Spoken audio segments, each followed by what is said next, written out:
What's up, DoubleDM listeners? Welcome to episode 41 of DoubleDM. I don't want to keep you guys too long, but I have to talk about some stuff. First up, Why Your World Matters is available as a podcast now, and you can listen to that right now. Well, after this episode, that is. Sage had a lovely talk with 5 other amazing content creators out there, and you should listen to them too. Next up is we at DoubleDM want to say thank you for 3,000 Twitter followers, which is honestly more than we imagined to make in our first year on Twitter. Next up on the agenda is that I tell you that Screwdriver's new song is out. He's the creator of our intro and a lovely friend of ours as well. His new song Powder can be listened to on Spotify right now. You will also hear a short sneak peek in this episode. So let's get right on with that episode. But one last thing, obviously.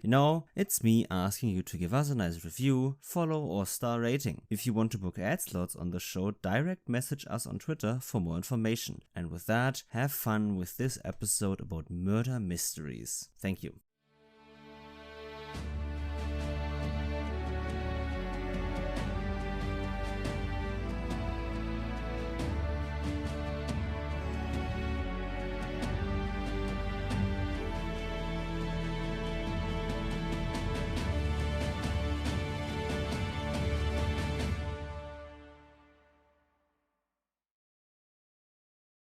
So, hello and welcome to DoubleDM episode 41. With me is my lovely co-host Emil. How are you today? I'm doing very fine. It was an early morning. Yeah, it was. I have to get used to that somehow in the near future. I mean, it's fine if I go to sleep early enough, which I didn't. Yeah, that's exactly the problem, right? Going to sleep early enough. I mean, I have a normal sleep schedule, but it's not good enough for when I have to wake up for 8 a.m. Yeah, it is passable enough, but not for the early stages of the day. Mm-hmm. So, coming back to TTRPGs, did anything TTRPG related happen with you, to you, from you, whatever, in the last week? Yeah. Tell me about it. Yeah, I was about to. I was yawning and didn't want to yawn for the podcast.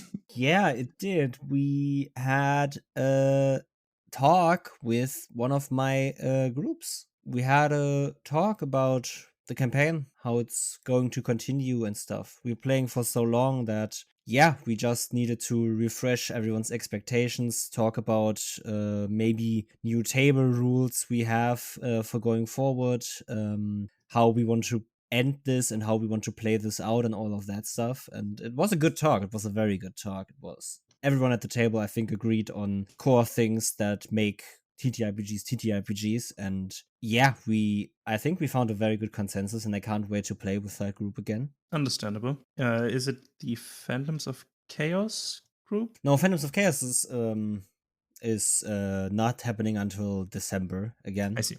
Mm-hmm. We switched to our new schedule, which is once every month for 8 hours, or roughly 8 hours. Mm-hmm. And we had one on Halloween, and we didn't find a good date in November, so we said, okay, we don't do November, but we do December before everyone goes into Christmas and stuff. Mm-hmm. So we said 12th of December, that Sunday, we're gonna play again and try to hammer this mystery we still have open home, and then open up some path into the future. Into that UNT thing, that UNT temple discovery thing, and all of that stuff. All right. Sounds like a good TTRPG week. Yeah, it was a good week. Let me ask you, what did happen to you? I started playing in a campaign as a player. No way, you actually got that? Yeah, I did. In a Curse of Strahd campaign, actually. Oh, yeah, I'm excited for that. I misread some messages. Because we are playing with some people from Canada. I misread some messages, and now I am in the mist in Barovia. What the fuck is happening? Basically, this. We said we wanted to play Sunday evening at 8 p.m. Okay. But I got a message of the party composition, and in this message sent, is not playing today. So I misread the message as the group is not playing today. So I was 20 to 30 minutes late after I realized, oh shit, it was just the one player that couldn't play today. So I had to put together a character real quick, which I had a character concept in mind. But yeah, now I'm playing Thread and Crack Keckbreaker, the dwarf barbarian. One of the classic combos.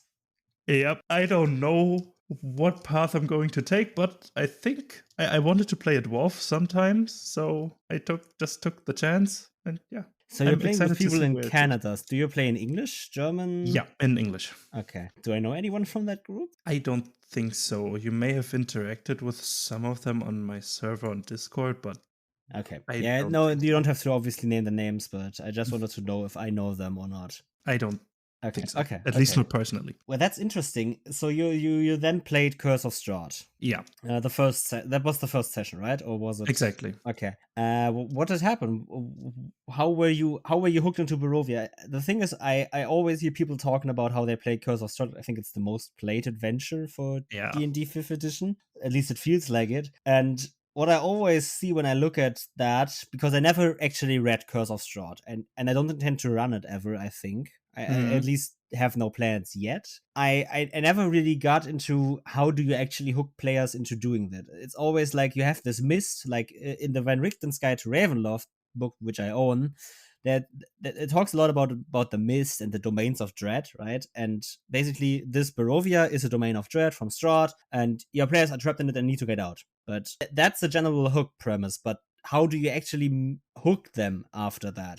Yeah, I'm not sure yet because we started with the Death House. Oh, you started with the module. I know the Death House. Yeah, that's what we started with, and we are still in it because we had some great roleplay and blah blah blah that took longer than expected. And yeah, so I'm excited to see how we get hooked into this whole mess that may turn out to be the Curse of Thrall. Huh? You see what I did there? It already happened at the first combat encounter where we fought an animated armor, and we have a paladin, a rogue, a barbarian, and a warlock. That's a general that's a really normal party. Yeah, and then the last player will be a druid. So we have a good spectrum of everything, and yeah, pretty standard and normal without any major shenanigans. But fighting against this animated armor was weird. The 3 melee classes didn't hit a single thing. It happens, I know, but then the warlock came with just his dagger, without even using spells, and damaged the armor. For 2 or 3 rounds, everybody missed except the warlock, just poking with his dagger. It was weird. It felt weird. Everybody was mashing against the armor with hammers and swords and maces, and then the warlock just poked and deals some amount of damage against the plate armor. So yeah. Yeah, it's D&D, y'all. It's D&D, y'all. The will of the dice. Yeah, but from there, some great roleplay moments came along, and then we sadly had to stop. One thing we can talk about, I don't know if you watched it, but it's Arcane. I haven't watched it yet because I want to wait till everything is out to binge it in one go. I just heard it was great, and Paul... I need to control myself to not spoiler, I know. And Paul, the friend who made our intro, already composed a song inspired by Arcane. Oh my god, that's quick. He's about 75% done with it, and yeah, it is. I just want to listen to it on repeat because I'm a little fanboy for his music and, blah, blah, blah. But yeah, if all of the music is like this, I am instantly into it. I mean, you can listen to the music without any spoilers from Arcane. Yeah, I am going to do that. like Goodbye gets me every time. I will give it a listen right after this recording. Oh my god. All of the music gives me chills every time. The music is beautiful. The characters are well written. The story is beautifully orchestrated or put together. The scenes are perfectly designed. Like Riot Games, Fortiche, and Netflix knocked it out of the fucking park with this one. I think that's the best animation series I've watched in like 10 years. Yeah, I heard that every frame is basically a masterpiece of art and composition and music and everything. I mean, it's so beautiful. And I mean, in every aspect, beautiful music, story, characters, and just looks generally. Oh my god, it's like we wanted to stay up till like 3 a.m. for that, right? You were there Yeah. when we did I that. know. You were there for the last minutes, and we said no. And I regret that decision so much, saying no and not trying to stay alive for until like 3 a.m. to watch it when it instantly airs. Because oh my god, we had this Saturday. We did some stuff. We had more or less a party here with me, a gathering of friends. Watched a little bit, had a fun, played games, watched more, blah blah blah.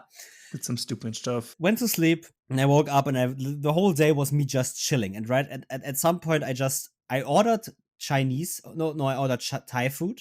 Mm-hmm. Sat myself on the couch on with a very big with a 46-inch TV, and just watched it in pure darkness as well. I don't know why, because Whoa. there was like it was the perfect day to stay in and do nothing but watch Arcane, and it was so amazing. Yeah, I may have to look into it a bit quicker after all the praise I'm hearing from it. I mean, waiting is fine, but I think the arcs itself alone work. Yeah, You don't like, I don't know how they are planning to do it, but I think the arcs are not necessarily too much connected and tell three big different storylines with a lot of things in the background. But like, it's not that far anymore to the 20th, so yeah, I mean, you can wait. I can, but do I want to after I hearing all don't this? know. I'm definitely not downloading the 3 episodes right now so I can watch it on my way to work today. No, who would do that? Not me. I mean, I am planning to rewatch it already. The first 3 episodes. I don't know this Friday already, because I really, really loved it. Yeah, I will definitely watch it today on my way to work. I mean, no, I won't. Nah. Now I convinced him. Yeah. And on your way back, you can watch the rest of it. Yeah. And in my break, I can watch 1 episode on my way there, 1 episode in my break, and 1 episode when I come back. Done. They are all and around 40 minutes long, so. Yeah. I have to stretch a bit. Then, my boss will understand. The boss will watch with you. Yeah, probably he would, actually. But different story. Definitely text me when you get finished with episode 3 and if you cried or not. Yeah, I will. Because oh my god. Oh my god. Yeah. Oh my. I can't say much more about it. I'm just saying oh my god, because I'm still so like, I expected something good, but I was surprised by how good it actually was. That's perfect. Yeah, it is. I'm excited. I'm excited. Shall we get into the episode? I think we should get into our episode. We're talking about murder mysteries today, right? I think so. Yeah, we are. Okay, so first of all, a quick message from our sponsors, and then we will see you back with murder mysteries. The Contract is a tabletop role-playing game about ambitious people who go on deadly missions for fantastic powers. With a focus on outside-the-box problem-solving, rotating game masters, and self-contained missions, The Contract is like Game Master Bootcamp. Hop on their Discord server anytime and GM for players who are ready to risk the lives of their beloved characters. The Contract is available 100% for free online at thecontractrpg.com. Drop-in friendly, no-commitment sessions are run daily in their Discord server. Hey everyone, Editing Emil is here.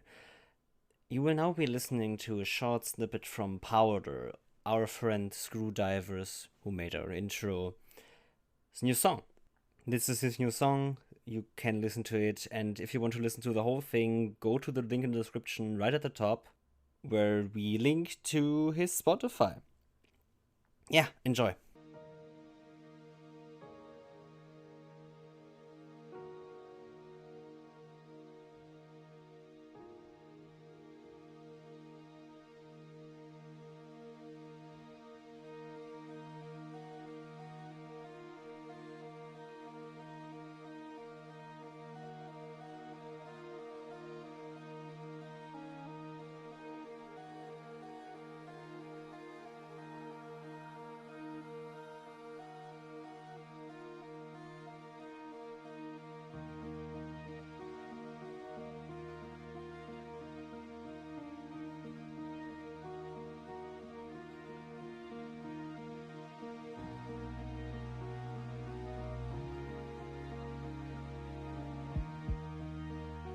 And with that, welcome back to the episode. Let's get into the topic. Today we talk about... murder mysteries. Yeah. Oh boy. It will be a good one. Let's just get right into it. Okay. The first question I have for you would be, what is a murder mystery? Well, it has two things in the name, murder and mystery. And basically, those are the two components you have for a murder mystery. You have a murder and a mystery behind it. So think the often known scenes or movies or whatever where you have a murder and you need to find a murderer. Often, it's also in an enclosed space. So basically, Murder on the Orient Express is one of the best examples I can think of, right? You have a murder, you need to find the killer. You have a certain set of people in that murder mystery that are part of it, and one of them is it, and everyone knows it, basically. I think that adds a lot to it, but basically, it's just a murder and a mystery behind that murder. It's just a thriller, a crime thriller, just something like that. You have a murder, you need to find the murderer, that's it. Another great example would be the board game Clue, or Cluedo for everyone outside of the US. Yeah. So this is basically a game about a murder mystery. Yeah. There was a murder. You don't know who did it, how they did it, and why. That's something you need to find out. The why is debatable to the extent of you don't need the motivation, or you don't need to find the motivation to find the killer, but everything else, it makes it easier to find the killer. So while we're already on examples for murder mysteries, right? What do we want to really be a murder mystery? So what are the key things a murder mystery needs to have? It needs to have a murder and the solving of that murder, right? But are there any other things that actually play into this? You need the setting in general to be fit for a murder mystery, because you can't put a murder mystery everywhere. Yeah. And you need a specific set of characters, which shouldn't change over the mystery. You more or less a constant group of PCs and NPCs. And of course, really important to solving mysteries are clues. Yeah. So those are basically the components of a murder mystery session or adventure. Yeah. I think for me, the best murder mysteries are the ones that work in an enclosed space. Like you said, that don't add anything later on. Which I think is why, for example, Knives Out is a great movie. Because you have this big house, all of the people that are in that house are suspects. Period. Yeah. And then they introduce only two more NPCs, which are the two detectives. One from Interpol and one from the local police department. Those are the only two NPCs that are actually not part of the suspect list. There are very minor ones, obviously, to fill scenes and create backstory. But basically, you have only these NPCs. And that really creates this great set of characters that do not get changed over time. It's a static set of characters, part of that murder mystery, and basically, because there's a reason why they do this in movies and books and games and whatever and all, because you can only have so much characters for people to focus on. If you have a suspect list of over 100 people for a murder case, which in the real world may be possible, very much possible probably even, that's just not... It's not catchy enough. Yeah, it just isn't compelling for viewers, listeners, or players. And it's the same for TTRPG players, right? It's not compelling if you have a murder at a ball and your players have to investigate 120 different subjects. With all possible reasons to have done the killing. Yeah. It's just too much to focus on. Yeah. Even if you are great at note-taking, you don't want to take notes on 120 different NPCs or NPC suspects. You need to, if you are in the police in the real world, you need to do that, but not in a TTRPG world, because reality can be whatever you want in there. Yeah, exactly. And that's also one of the points I wanted to focus on today, because just with like the heist session type that we talked about a few episodes back, same goes for this. Most TTRPG players, or their characters rather, are not made for murder mysteries. Right? If you put it into a campaign, not all the characters will be good at solving mysteries, at solving murders. Exactly. But it is a challenge or it poses a challenge for your party to find a use for those who aren't specifically built for that, or find a way to still solve the mystery. Yeah. Even a stupid barbarian can be helpful. Yeah.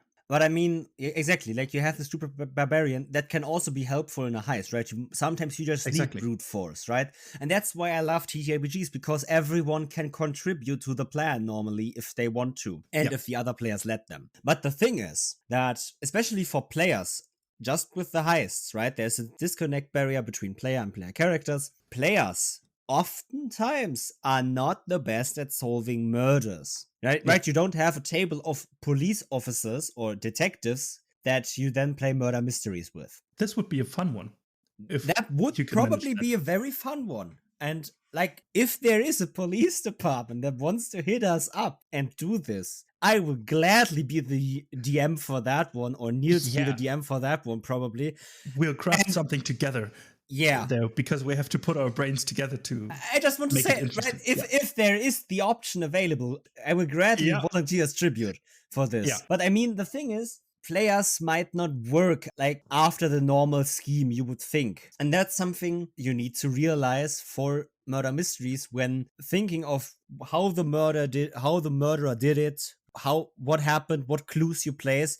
You need to think about, are these clues obvious enough? Because some clues may be so subtle that your players won't pick up on them because they are not trained to pick up on these clues. Exactly. And that can be a big problem for murder mysteries, and why I often see murder mysteries fail sometimes when I read stories on Reddit or something. People say that the players just didn't pick up on their clue and didn't deduce something. Yeah, because most players are there for basically a fun experience, and murder mysteries can be very complex. So it's definitely something where you need to balance the complexity of it. Or not the right complexity, the expected mental acrobatics your players have to make need to be rather on the level your players can make, right? You can make it hard for them, but you can't make it impossible for them. And that's why I think you need to know your players for a good murder mystery. Exactly. I think in general, with all the more specific session types, you need to know your group better than just, for example, in an adventurers league group. Yeah.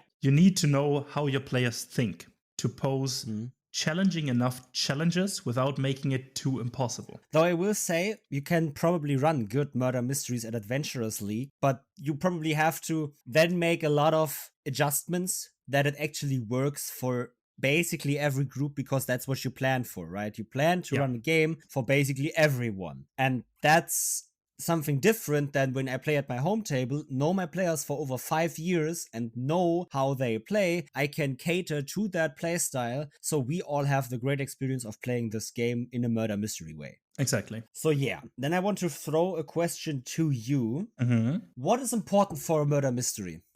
Without repeating, obviously, the murdered person, the murderer, the motive for the murderer, the setting in general, the clues, the suspects. The ability of someone to commit a crime is the means. The reason someone commits a crime is the motive. The chance or availability of resources for the crime to be carried out is the opportunity, right? You need motive, opportunity, and means for a murder or a crime to happen, right? Yeah. So basically, you need to have these 3 things for the murder itself. But for the murder mystery, these 3 things actually aren't that important for me. What is way more important for me is the crime scene. Like, if you can have several crime scenes, right, over time in the murder mystery. But the first crime scene needs to be your big moment. Because if that doesn't catch on, the murder mystery will not catch on. Your players need to be compelled by this first crime scene. And I mean really compelled. And this first crime scene needs to be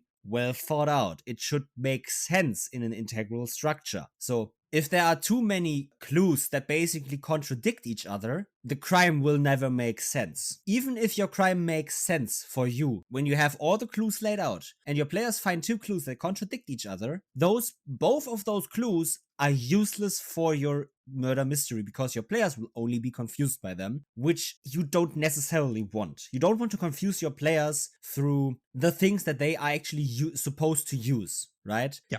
Some clues may be a little bit unfinished, that they don't yet have put together, and that is fine. That's where confusion comes from. That's where creativity and finding solutions come from, and that's where they will have to make theories. But confusions and theories are fine as long as the clues don't contradict each other. Yeah, the thing is, if you create confusion without you actually wanting to create confusion, that's a problem. Exactly. So yeah, the first crime scene, what does it need? Obviously, the victim. The victim.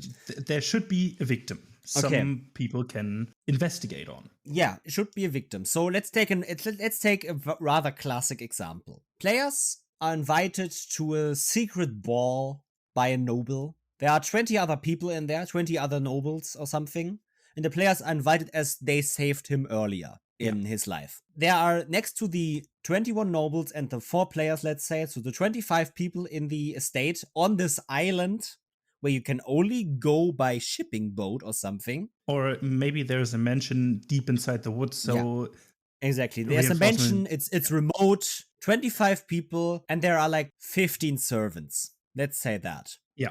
So you have a set of 40 people on this island. Maybe there are more people on this island. That's something you can make for your own mystery, but let's say we have these 40 people, and everyone has a place. And then the murder happens. Let's say the players are invited to like a weekend of festivities before his birthday. One of the other nobles gets murdered in his sleep. One of the servants notices first. He calls probably his headmaster. He will probably alert the host. Yeah, exactly. He will alert the host, and the host maybe alert the players, right? But the host will alert, like at some point, everyone will be alert. So your players will know. That's basically something that you can even narrate, right? That's before your players actually have to take any action. That's where the mystery starts. The first person that can be an NPC or player character discovers that a crime has been committed. Then a certain chain reaction gets into place. And then when the chain reaction reaches your players, then your players get to do something. Most of the time, they will rush over to the crime scene.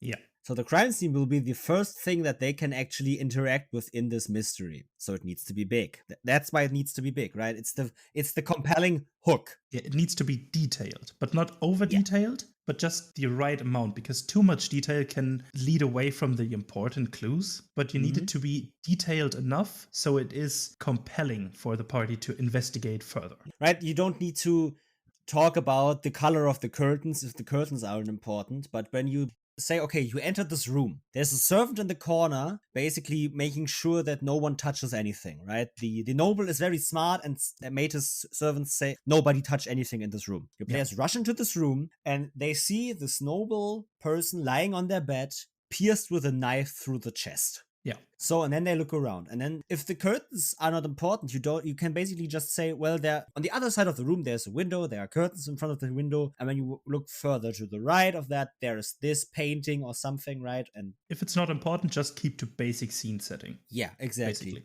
If you want to say there is a window, you could say the moonlight is shimmering through the window, partly because some curtains are drawn before it. Done. Yeah, exactly. But if the curtains are important, for example, because the window is open on a cold night, which wouldn't make sense for this noble to have the windows open when it's basically freezing outside, then you don't need to actually say. You then can basically hide your clues a little bit and not say, well, there's someone that has fled through the window. You can say there's an open window and the curtains get pushed by the wind into the room and the freezing air comes to you, right? You basically draw them into the detail of the window is open. And then they can deduce the window is open. Why is that? And then they can ask themselves that question. Why is that? Because what detectives do is look for irregularities in the crime scene, right? They look for things that shouldn't be here if there wouldn't have been any crimes. So obviously the murder, obviously the victim, the murder weapon maybe is there. But for example, they look if someone has broken into the room. Yeah. If someone has made their way into the room with forced entry. If that isn't the case, that also means something, right? Sometimes regularities mean something too. Yeah. And that's a balancing act you need to find. Yeah, because there not being any obvious clues can be a clue in itself. Yeah. Sometimes. It's hard to balance. It's a dangerous clue because if your players don't pick up on that clue, it could destroy. I mean, this leads back to the last episode. This would be some sort of single point of failure, which isn't good. Yeah.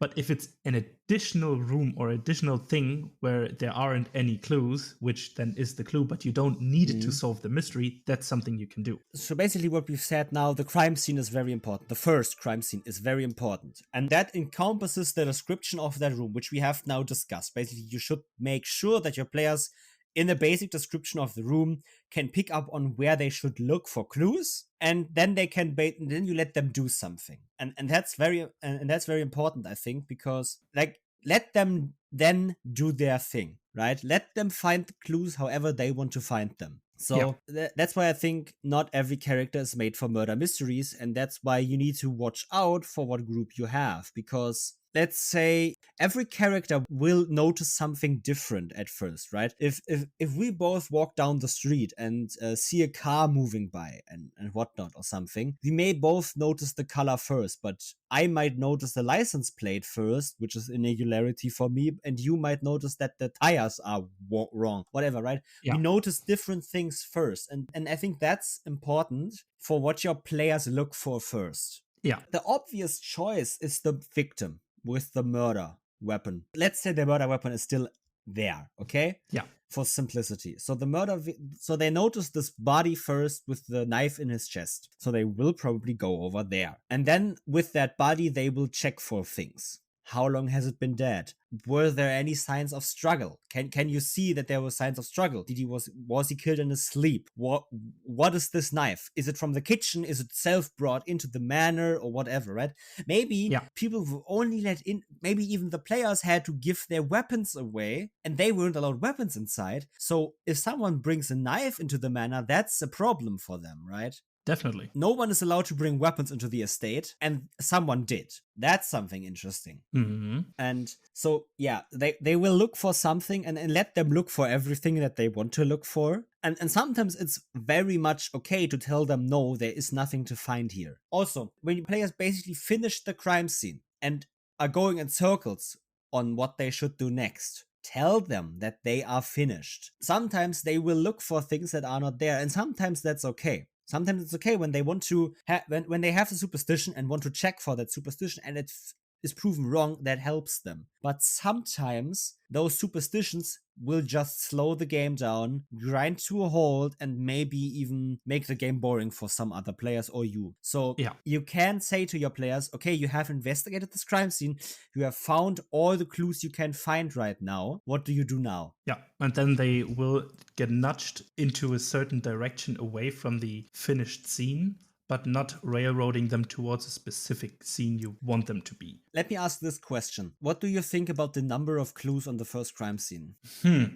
It's difficult. Is it? It shouldn't be too many clues. Yeah. But I think there should be a clue on how the victim was murdered. Mm-hmm.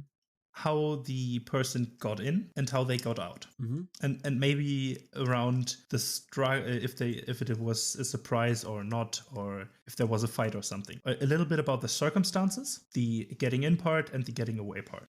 Yeah, I think not too much else, because this can be a little overwhelming at first. Yeah. I mean, definitely the important things for me are definitely entry and exit. I think everyone in the modern world has watched crime thriller in their lives, heard about them or played a game or something. Those are the things you check for, right? Yeah. And so is there a sign of entry? Is there a sign of exit? The circumstances of the death.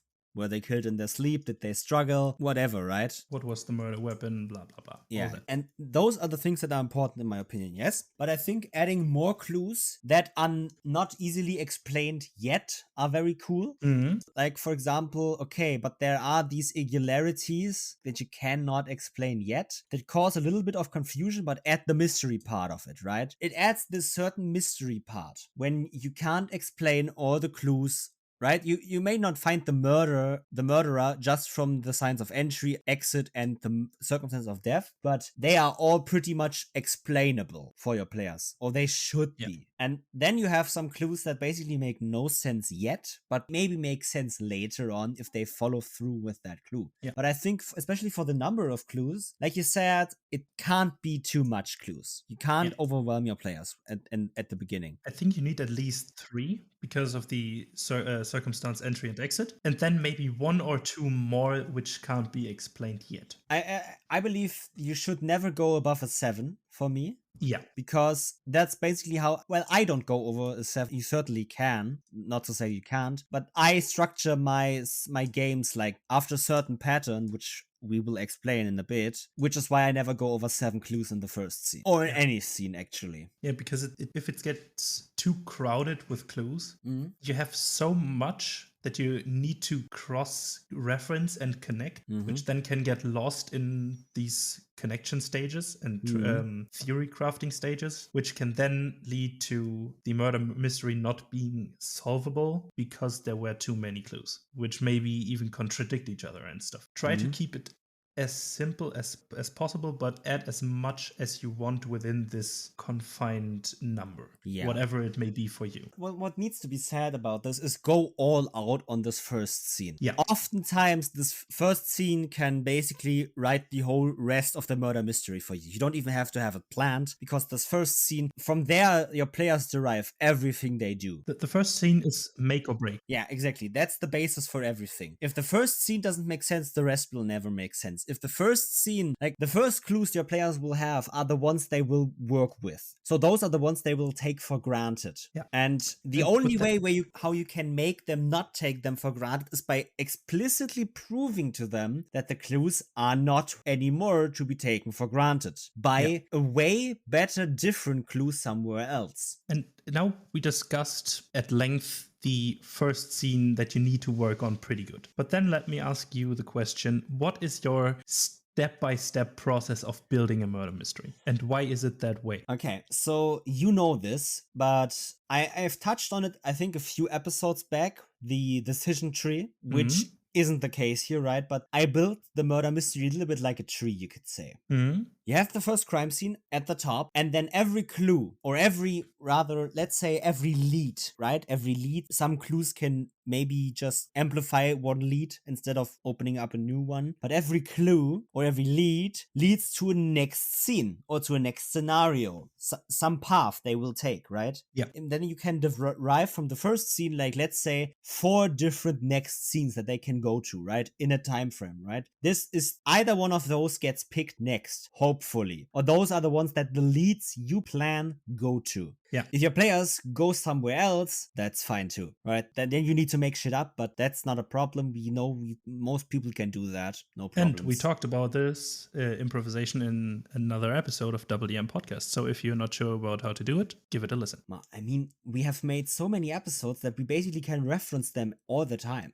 Yeah, isn't it amazing? It is amazing. So stay with us, just improvise a bit then. That's not a problem for you. I trust you. You can do this. And well, you have these then, let's say 4 different next scenes or scenarios or stories, whatever. 4 paths go from the first scene. And then for every scene, you basically do the same as if it would be the first scene. Not the first crime scene, but a scene. So what do they gather from this? And then they gather new clues or new leads that then go somewhere else. And then you can also connect them between each other, right? You can connect the 4 leads that go from the first scene, like the first lead actually connects to the second lead. So they both converge into the same next scene, or the first lead converges directly into the second scene as well. So you build this kind of tree structure where you have one root, everything goes from there. Somewhere you have dead ends, like some clues just end in nothingness, which is okay too, because that only gives your players a clue from this is not the case. All the theories that are along this line cannot be true, which is good. And then they can basically go back, and then it all converges at some point back to one single thing, and that's the murderer, or basically the completion of this case, finding the murderer with the murder weapon and proving them guilty most of the time. And so that's basically how I build them, and that's why I don't put too many clues everywhere, because with too many clues there will be too many leads, there will be too much to plan for me, and that's not good. Yeah. With that first scene, you basically have, okay, They entered using lockpicks. So you could say the first lead is investigating the lockpicks. How you would do that is a different thing, right? But that's the first lead. The second lead is they went outside the window. So you look, the second lead is go outside the window and look what to find there in the garden, for example. The third scene is, okay, this is a kitchen knife that's been used as a murder weapon. So investigate the kitchen. Fourth lead could always be the person that found the crime scene, because they can always be suspect number one. Yeah. They were the first to discover the body, so theoretically they could have killed. Theoretically. So then you have 4 leads. And then you can, then you know, the lockpick thing doesn't lead anywhere. Everyone has lockpicks in this manner. Why ever, right? Boom. Lockpicks aren't really for you to find anymore. The servant that discovered the body, however, tells you that they've actually heard some late night things from this room, like they were having sex with somebody, sexual intercourse. Then they went to check in the morning or something or whatever, right? And then you can investigate that sexual intercourse. That's a new lead. And maybe even you're outside, you find that someone fled, and you have some other clues that lead to sexual intercourse. So you have these 2 leads converging into one lead. And then that lead converges with another one at some point to the murderer. And that's how I build my murder mysteries. Are you any different? Yeah, I start from the end, basically. So the first thing I do is decide who is the murderer. Yeah. Give him who he is, why is he doing this, and what happens when they are caught. So basically I start with the end. And one thing I usually try to do is I try to make them unique and memorable without them sticking out like a sore thumb. Yeah. That's difficult to make something memorable, but still blend into the whole setting.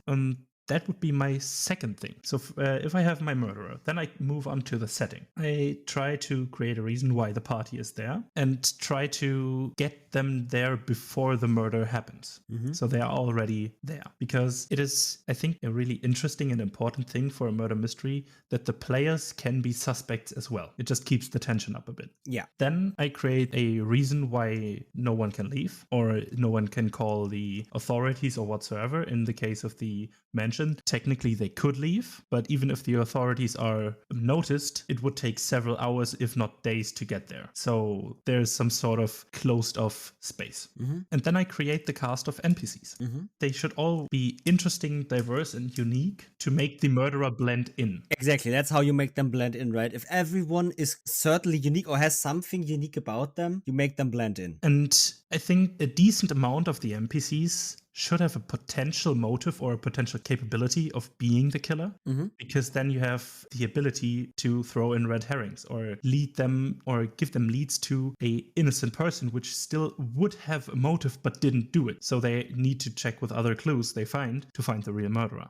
And the more NPCs relevant to the murder, or the more NPCs in general you have, the more convoluted the mystery plot gets, basically. So keep that in mind. If you just throw in too many NPCs, it's a lot for you to prep, because you need to prep those NPCs. Those are important. And too many stories, too many leads, like you said, it just would branch out too much and would be a nightmare to handle. Yeah. And as step 3, I add the clues. This is basically my last step before then playing it out. The first one and the obvious one would be the murder weapon. Because it's most likely the first and biggest clue the party finds, and it can give you a lot of information about the murderer itself. Because if he uses a knife, the murderer isn't afraid to get close and personal with someone. If he uses poison, for example, it would mean the murderer is less confrontational and has a reason to hide in the shadows. Yeah. That can sometimes directly cross out several suspects. Then I create other suspects, because suspects are clues in this case sometimes, to interrogate, interview, and cross-check their stories. And I like to make the NPCs interact with each other, the environment, and the party, to make it feel alive and not just they are just standing there until the party gets to them and talks to them. It needs to feel organic. And sometimes I add skill checks, but skill checks should only make the mystery easier to solve and not harder if they fail, or not impossible if they fail, coming back to the single point of failure. Yeah. So basically, then I write all this down and then we can play. Yeah. So basically, we both have the exact opposite of each other, because you start with the murderer and make everything compelling around them. And I basically start with the most compelling first scene and then derive the murderer from that, right? like I write the scene, then from that I derive the personality of that murderer, and from that I then have my then I can derive my cast of characters where he can blend in. And then all of that stuff, right? Yeah. What I definitely want to say though is big advice from my part for this is if your players come up with something better than you have planned, I throw my plan out of the window. Yeah, just use the new one. And the thing is, I don't have one set plan, right? I have the first scene where basically everything is set, and after that, my players can do whatever they want. I have planned some scenes that then some leads that basically lead to the murderer. But if my players go outside that structure, I don't give a fuck. I just move whatever they want to investigate there.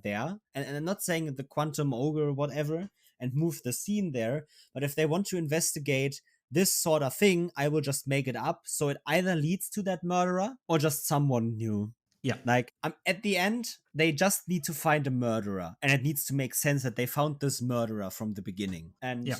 it doesn't matter who that murderer is, because the players will never know what you've actually have planned as long as you don't tell them. Mm-hmm. So at the end, the most important part for a murder mystery, in my opinion, is that it makes sense in its own right.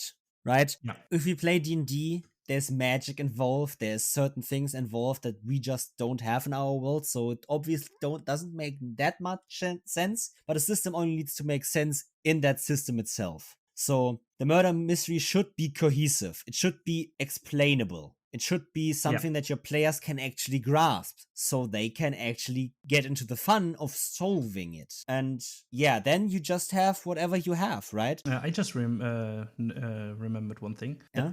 Can make a murder mystery quite more enticing to investigate is to let the murderer strike again and again and again to create urgency.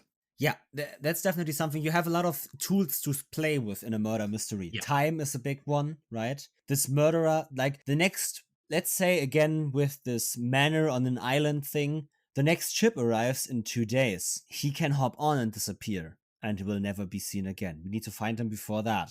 You can play with a limited amount of resources. Like I said, you can basically take the players their weapons away. Yeah. They can't confront someone, or they have to make makeshift weapons to confront someone, which is interesting. And you have all these certain tools to play with to make it just that bit more different from what you normally play. And one other thing I wanted to say is something which is very important to think about in murder mysteries, because no matter how you structure the murder mystery, it's a reactive part on players. It's your players have to reconstruct and follow a murderer. So it can feel like they are basically following a path you lay before them, even if you don't, because your players will follow certain leads, certain things to certain points, and they will arrive at some outcome. Yeah. And they only see the path they took, and that could feel linear to them, even if it isn't, right? But every path they take is linear. But they murder mysteries are players reconstructing something and following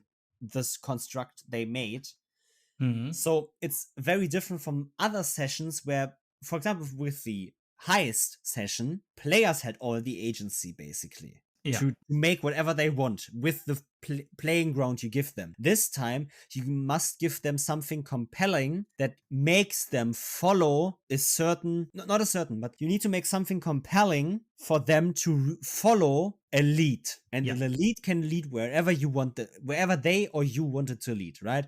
But they need to follow something, which sometimes can be something that players don't want, because murder mysteries make them feel like I now have to follow this mystery while I would rather much do something different with my player character. So yeah, murder mysteries are something where I think you need to have player buy-in. They need to be willing to solve this mystery, because if they don't, they won't. And if they try, even though they don't want, it will probably not be good. It won't feel compelling for either side of the DM screen. You will feel like you've wasted a lot of time on this, because murder mysteries can be a lot of time investment. Can it be a big time investment?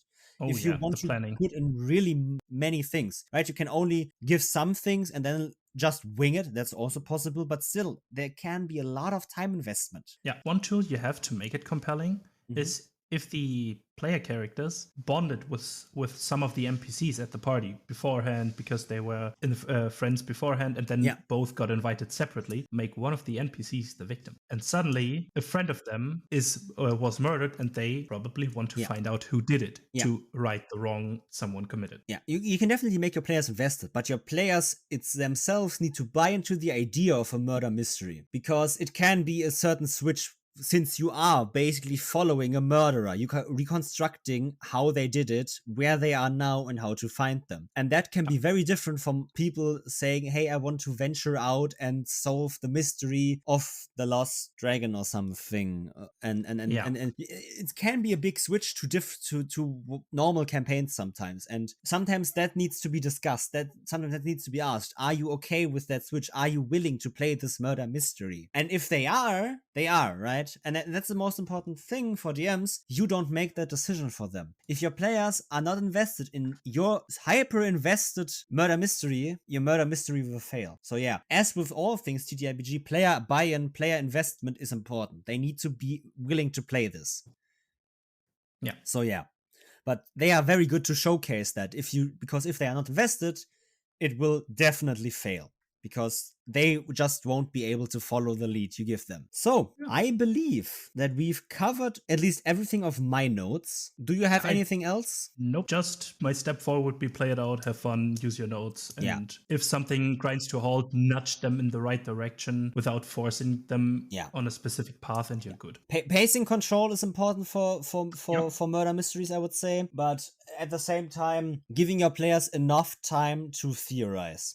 That's something, right? You should make your players actually follow the leads, but they should give them time where they can theorize and maybe even create new leads, right? They need to think about this. They need to make sense of everything in their head. If they don't, then it will feel like they've been just pushed somewhere. But you can push them and tell them, guys, you've been theorizing for 30 minutes now. You won't get any closer than you are right now. Yeah. Without making random guesses. And one good thing about murder mysteries, they can't sometimes feel a bit railroady. Yeah. But one thing about murder mysteries is you can always go back and follow a different lead you have. Yeah. So you can explore multiple paths leading to maybe the same outcome, but through different ways. So that might not feel as railroaded as before.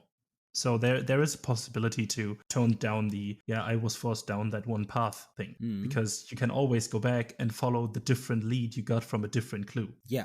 To maybe come out at the exact or come to the same exact conclusion. Yeah, definitely. Yeah. Then I think that's a wrap on this episode, though. Yeah. That's basically all we wanted to talk about. And I think we've given a good overview of what we think of murder mysteries, how to play them, how to plan them, how to work with them. And I hope people enjoyed this. I hope you found anything new. I hope we made you think on this. And we will see you guys next week. Go check out Twitter and Instagram for us. Both are at DoubleDM Pod. You can check out our website, www.doubledm.com. And you can also donate to us on Ko-Fi if you feel like we earned a simple, small donation from you. We appreciate your listening, your support. Give us a review on podcasting platforms wherever you want. Follow us there as well. And we will hear you guys next week. Have a great one. Bye-bye. Bye-bye.